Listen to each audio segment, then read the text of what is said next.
Take a wild guess at what the need is for the Chiefs. Quarterback. Just kidding. Running back. Is that what you think? I think running back. Do you think that's what they said? Yes, I do. Defensive line. It's been the Chris Jones and George Karlaftis show thus far in Kansas City, where no other lineman is more than 6 quarterback pressures in 25. Adding someone who could push the pocket, whether on the inside or on the edge, would greatly benefit Steve Spagnuolo's crew. Disagree? I mean, I think it's a valid point. I think that might be my second concern. But I also think that I think you've seen flashes from Omar Norman Lott? Yep, Lott and Gelati. Yes. I've been disappointed with Gelati's playing time is only going to increase. right. And Minihue's been kind of somewhat of a disappointment. He's had a bad start to the year. Yeah. Yep. Yes, sir. Cam Scatterbo almost took him out. No, you're right. But Gelati, they love what they've seen from him. His playing time's going to increase. Same thing with Omar Norman Lott. And so at least they've got some young guys, some juice in there. But Karlaftis has been very, very good. Even though there's this weird campaign and debate to disprove the idea that he's had a good season so far. Because he's amongst the leaders in pressure rate and quarterback pressures, and I'm not getting into it. I think Karlaftis has been good. He's been very good. Very solid. Yeah. Absolutely solid. He's been an asset on the line. All right, we'll talk to Joe Valerio, get his thoughts on the matchup against Jacksonville coming up on Monday night, and maybe some other games this weekend in the NFL. We'll take a break back after this on Sports Radio 810 WHB.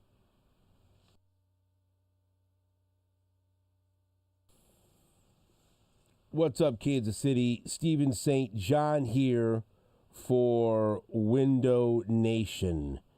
And Window Nation right now, that's the place to go, the best place to go if you want to get fabulous windows. I've gone to Window Nation to get windows. My son Richie has gone through Window Nation, and we've both been very, very happy with the results. And so, look, the Chiefs, I mentioned, are going to be playing in Jacksonville. And I told you it's hot down in Jacksonville. But thankfully, it's an evening game. And so you're looking around, 79 or 80 degrees. If you look out your window in Jacksonville, that's what it's going to be. But also, there could be some rain, so who knows? We'll see. But, the cold weather's coming here to Kansas City at some point. I promise. I know it's October, and you go outside and you sweat. But let me tell you, the cold air will get here eventually. And if you have drafty windows, you want to call Window Nation and get taken care of. 866-90-NATION. And eliminate chilly drafts for good with Window Nation. Right now, when you buy 2 replacement windows, you'll get 2 for free. Plus, pay nothing for 2 whole years. But the sale ends October 31st. Schedule your free estimate now at windownation.com. That's windownation.com, and tell them Stephen St. John sent you.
Welcome back to New Day with SSJ on Sports Radio 810 WHP. Let's check in with former Chiefs offensive lineman Joe Valerio. What's up, Joe? How you doing, man?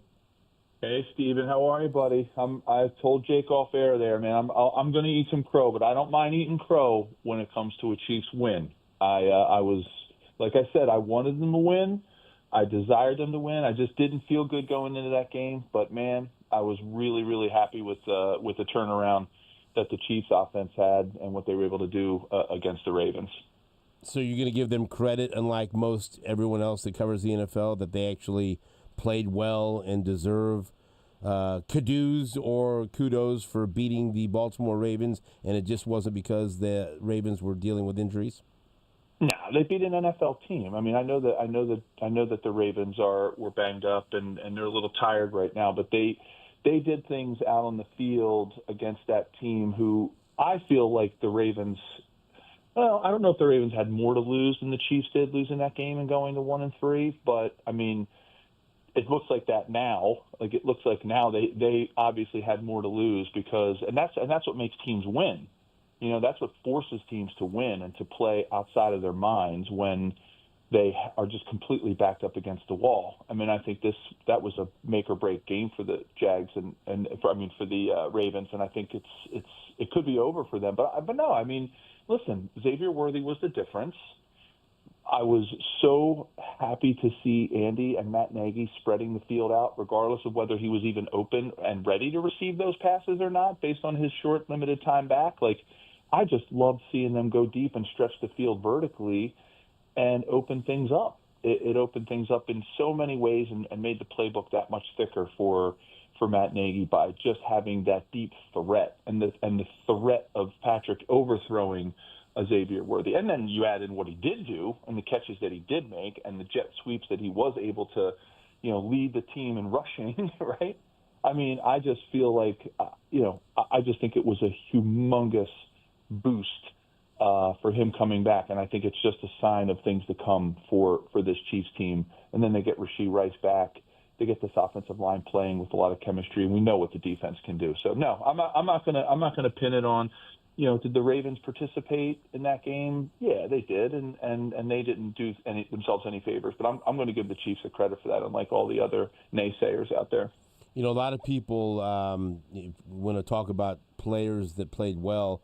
A lot of people have been raving about rookie corner Noel Williams for good reason. A very physical corner, and when given the opportunity, he's been excellent this year, and his snap count is only going to rise. It looks like the Chiefs, and look, they didn't stumble onto him. They moved up 10 spots and utilized that draft pick they acquired for Joe Thuney to move up and draft him. It looks like they've landed another terrific young corner to help build this defense around.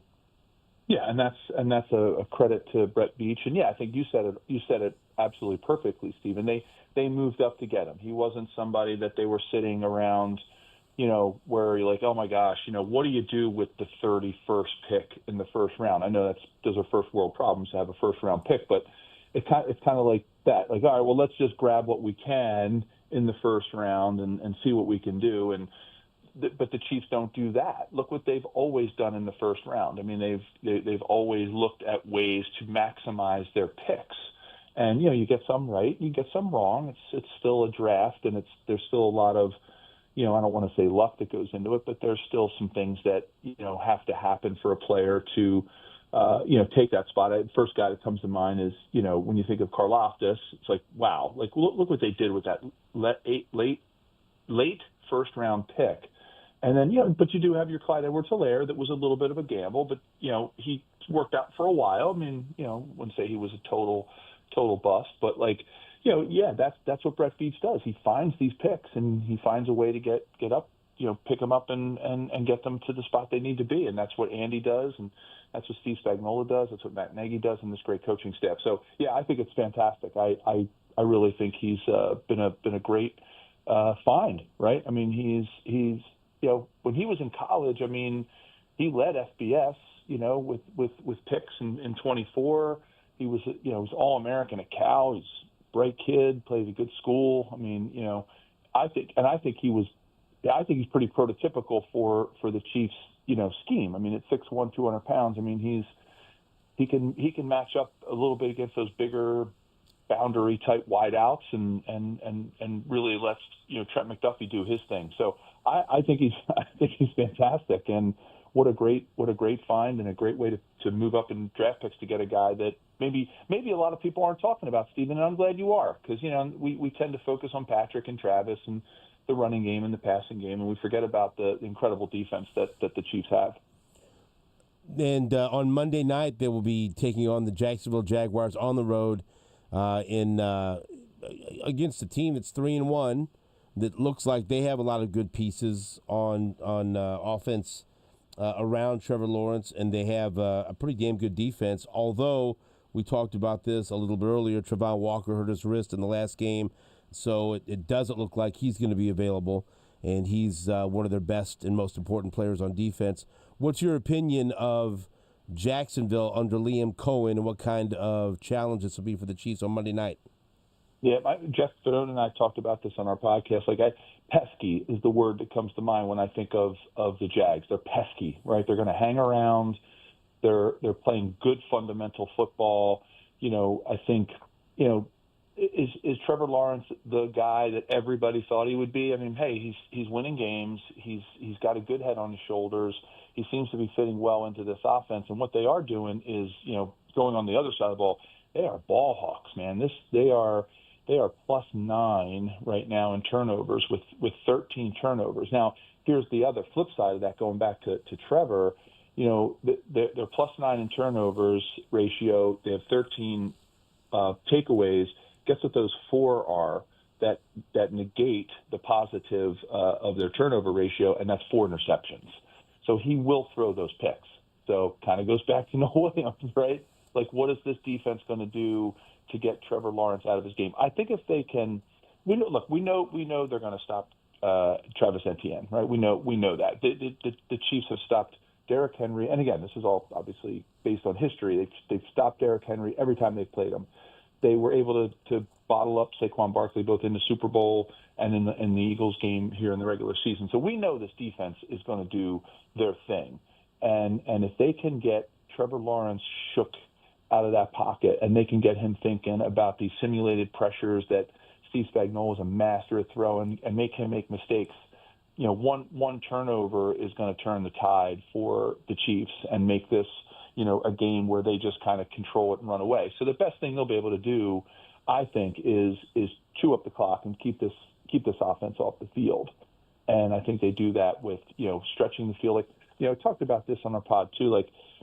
What offenses want to do, and what the Chiefs do so well, is they create they want to create an accordion of the defense, right? Picture an accordion going in and out, and that's what stretch offenses do. They stretch it across the field, up and down the field.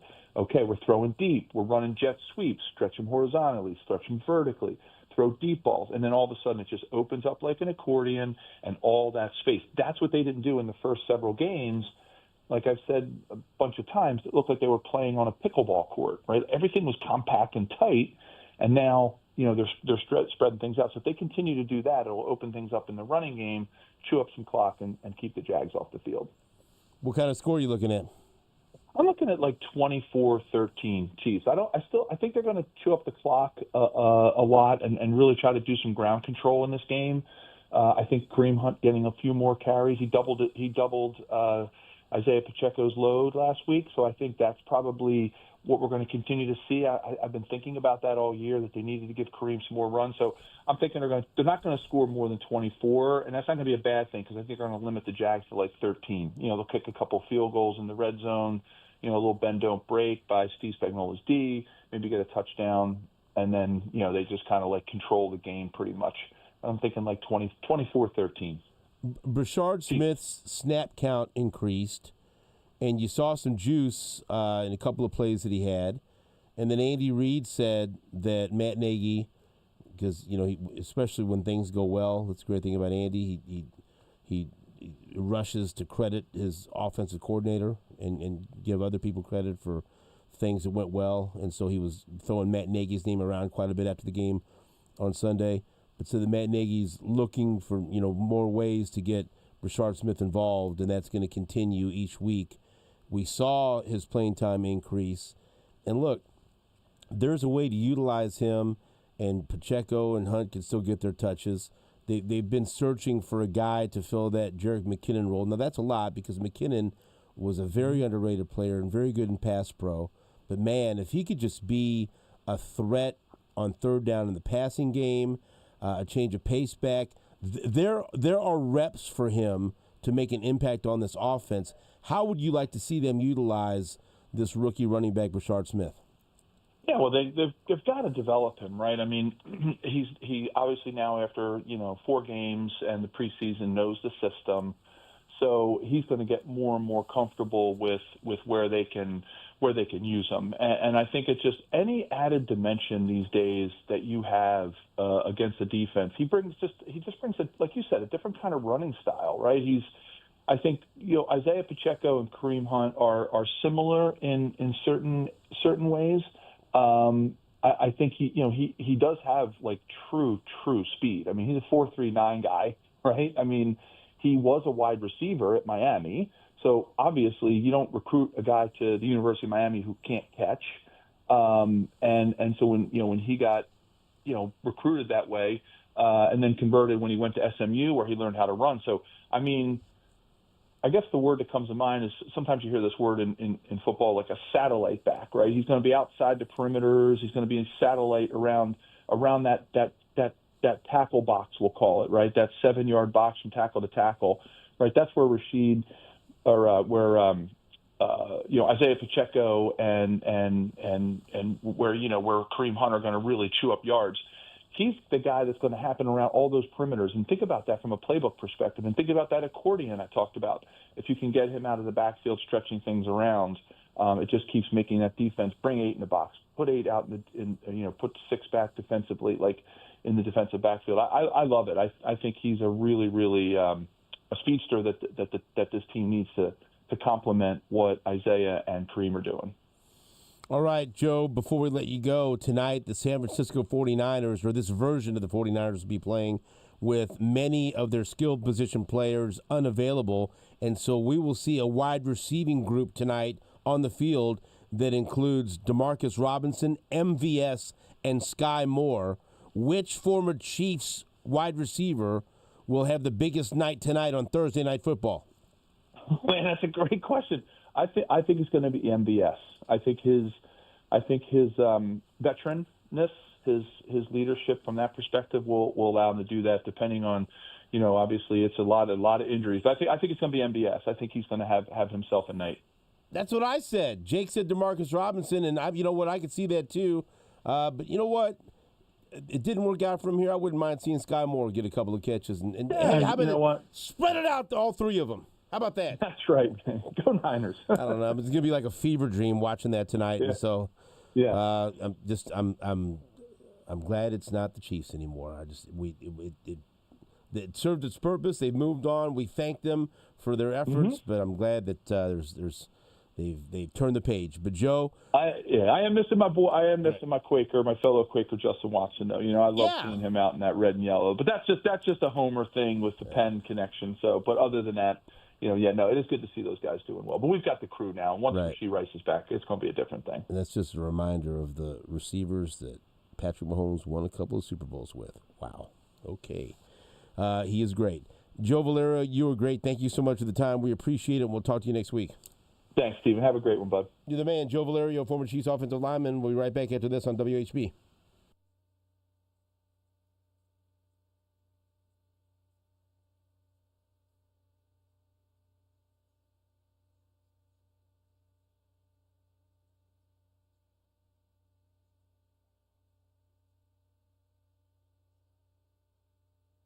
NFL fans, what's your favorite touchdown? For me, it's the next one because DraftKings Sportsbook, an official sports betting partner of the NFL, every touchdown could bring you closer to cashing in.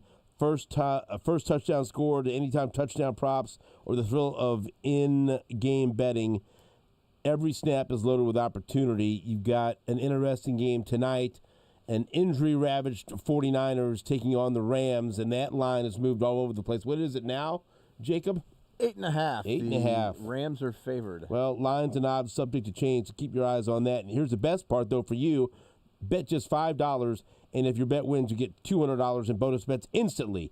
Your team hitting pay dirt pays out to you. Download the DraftKings Sportsbook app and use code 810WHB. That's code 810WHB to turn $5 into $200 in bonus bets if your bet wins. In partnership with DraftKings, the crown is yours. Gambling problem? Call 1-800-GAMBLER. 21 plus, Kansas only. Eligibility restrictions apply. On behalf of Boot Hill Casino and Resort, bet must win to receive reward. Minimum minus 500 odds required. Bonus bets expire 7 days after issuance. For additional terms and responsible gaming resources, see dkng.co/audio. You can do more in the fall to help your lawn than any other time of the year. This is SSJ.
The Wine of the Week is brought to you by Francis Coppola Diamond Collection Wines. I don't know what to do. I don't know what to do.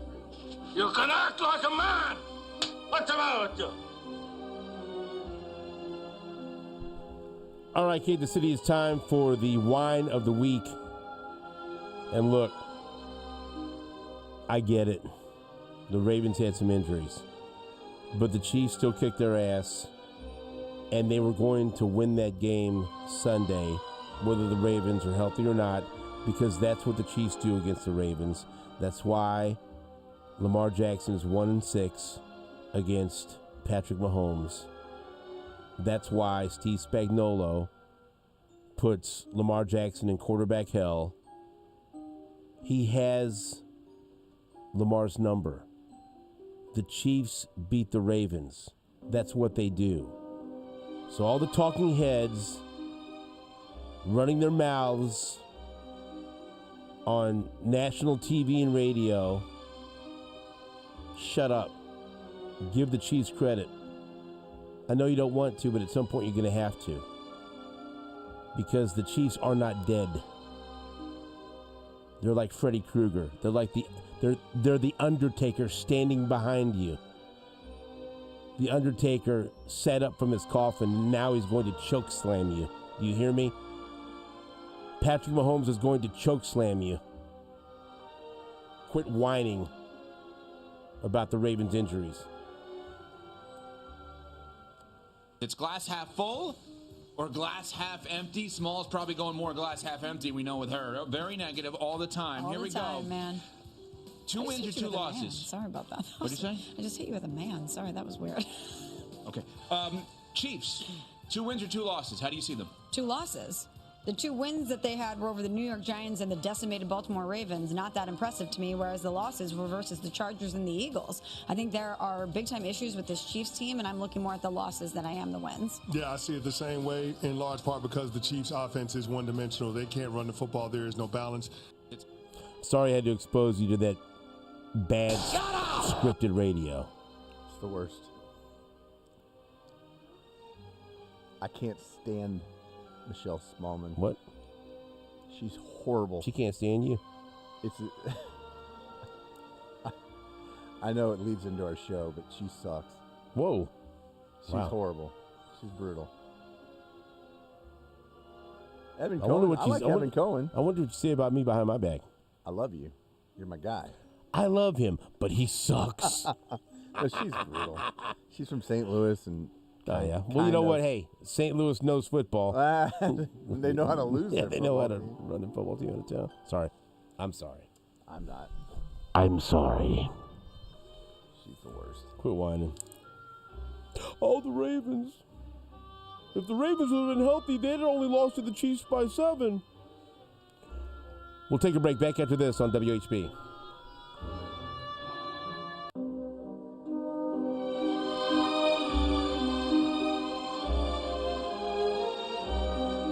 That's the Wine of the Week, brought to you by Francis Coppola Diamond Collection Wines. Our Diamond Collection offers the perfect wines to celebrate victories on the field or at home. Our crisp and refreshing Diamond Prosecco is the perfect reward after a triumphant win. Find Francis Coppola Diamond Collection Wines at a store near you. Francis Ford Coppola Winery, 2024 Geyserville, Sonoma County, California. Please celebrate responsibly.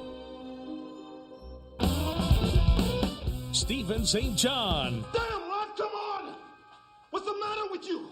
Tomorrow. Let's do it tomorrow. There is no tomorrow. There is no tomorrow. There is no tomorrow. You are listening to A New Day with SSJ on Sports Radio 810 WHB. Stephen St. John here for Diamonds Direct. And let me tell you something. Diamonds Direct is awesome.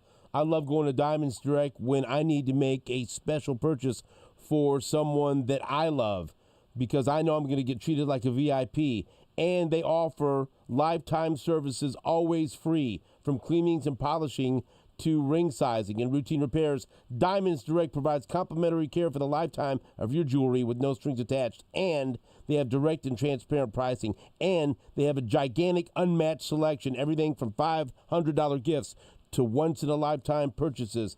And they will treat you like a VIP And right now they have no interest until 2030. That's amazing. Go see my friend Angie, the GM, David, the store manager, or my man Tom. I'm going to see them at the St. Pius X Gala coming up on Saturday. They're always doing wonderful things with charity events and community events, and they support the people in this town. So why don't you support them? Diamonds Direct, located off 119th and Row. And when you stop by Diamonds Direct, tell them Stephen St. John sent you.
Day with SSJ is presented by Walker Medical Linen Services, locally owned and operated. HLAC certified to the highest medical laundry standards. Walker has partnerships with hospitals, surgery centers, and medical clinics in and around the metro area. Walker Medical Linen Services in Kansas City and online at walkermls.com.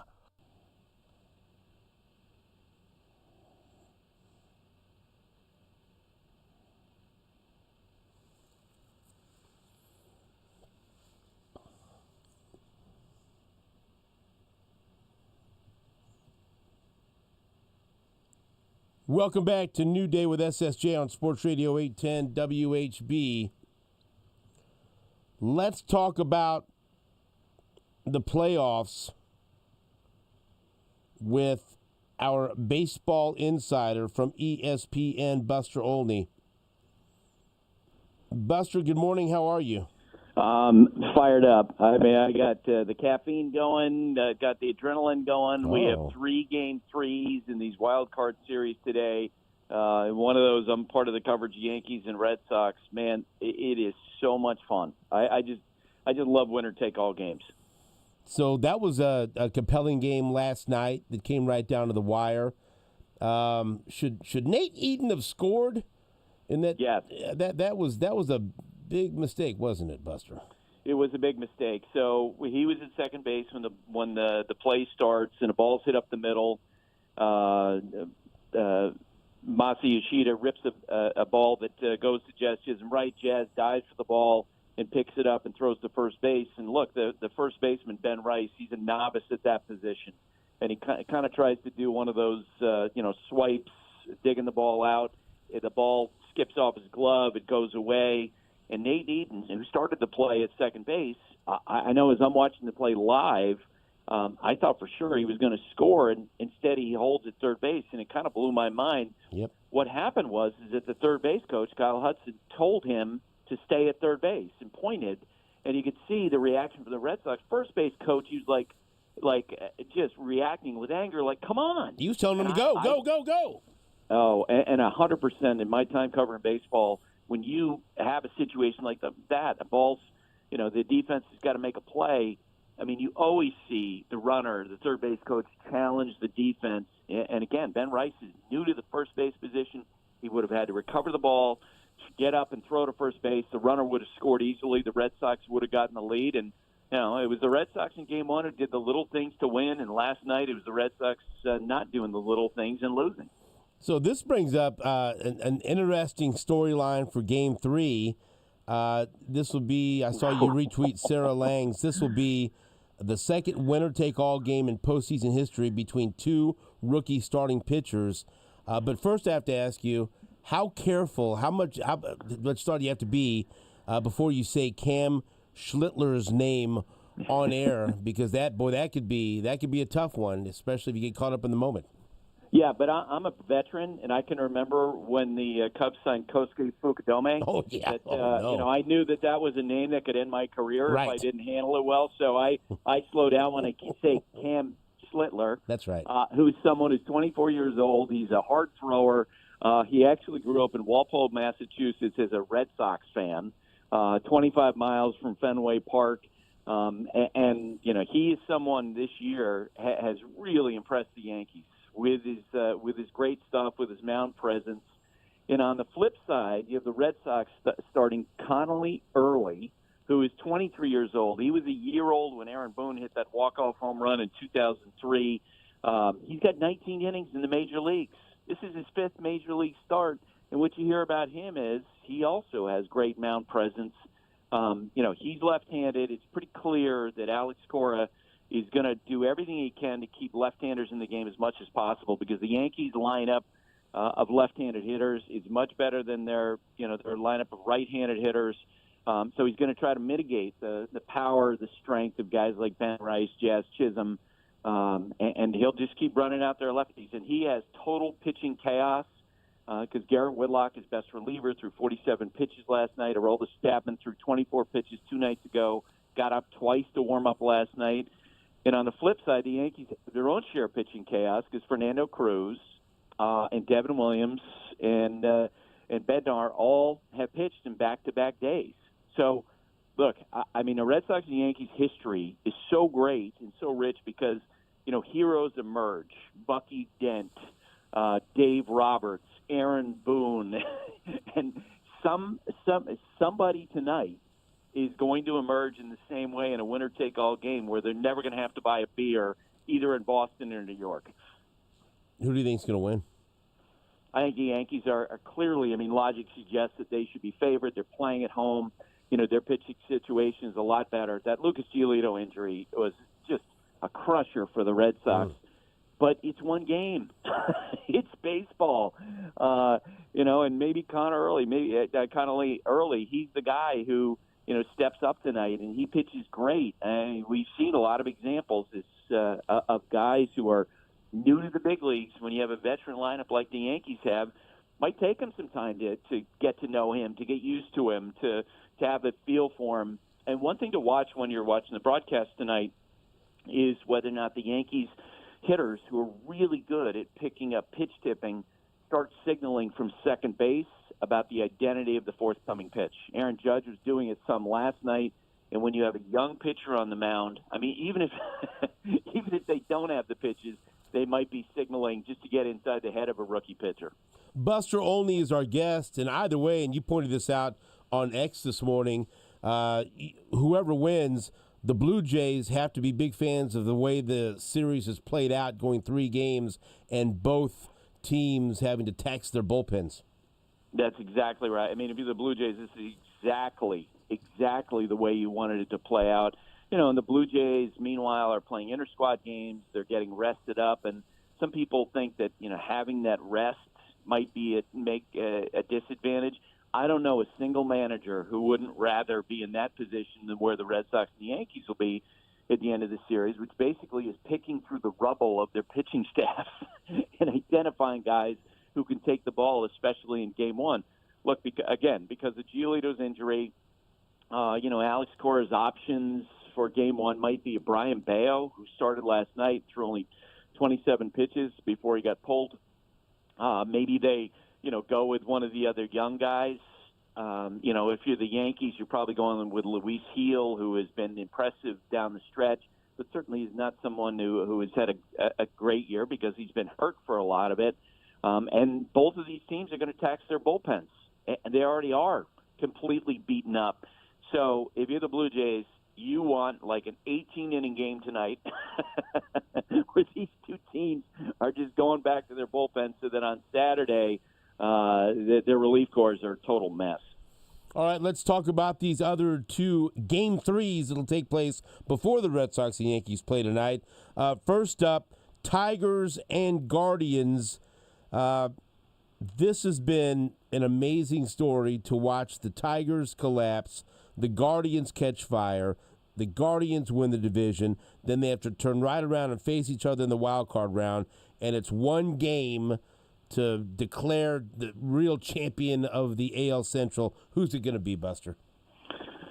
So I think the logic would in this, but in his last 20 outings in the regular season, he didn't allow a run. He didn't allow a run after August 5th. He's faced 74 batters and he struck out 42. He's throwing he was clocked at 104 miles per hour with a fastball. We reach the time of year where these guys are pitching multiple days and they're a little bit, consecutive days, and they're going to be more vulnerable. But if they can get a lead against Jameson Taillon, if Yu Darvish can pitch the Padres into a position where they have a lead, it's a really difficult team to beat. I don't think there's any question. The big advantage the Padres have over every other team in the postseason is how great their bullpen is. It's the reason why I picked them to win the World Series before we started these playoffs. And, the Phillies, that's the one team that just took care of business in the wild card, and they swept the Reds. And now Dodgers. Oh, yeah, sorry, the Dodgers. Now they take on the Phillies. And 'cause I'm looking at the preview of this at ESPN.com.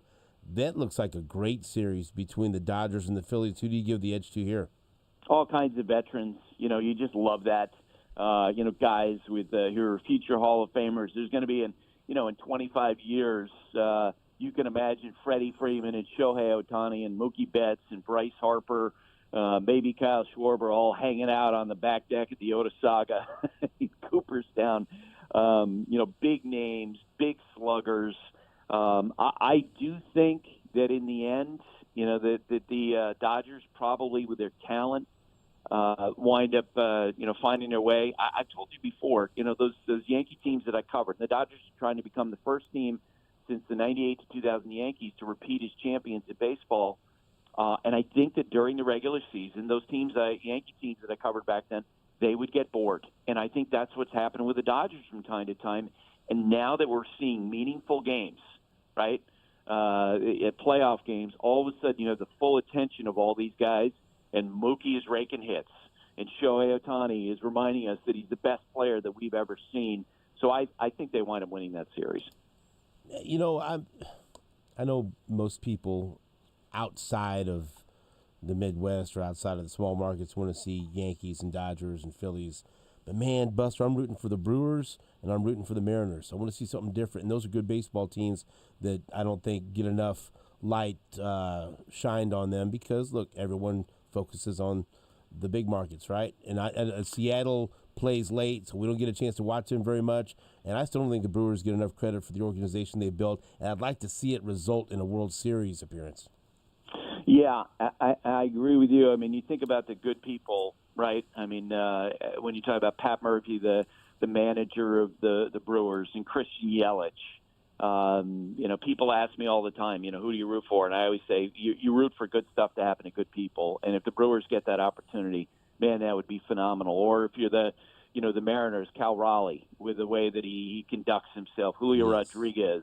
For both teams, though, I think that the big question for me is going to be how will these pitching injuries manifest? Brian Wu was basically the Mariners' best pitcher all season long, and then he suffered this pec injury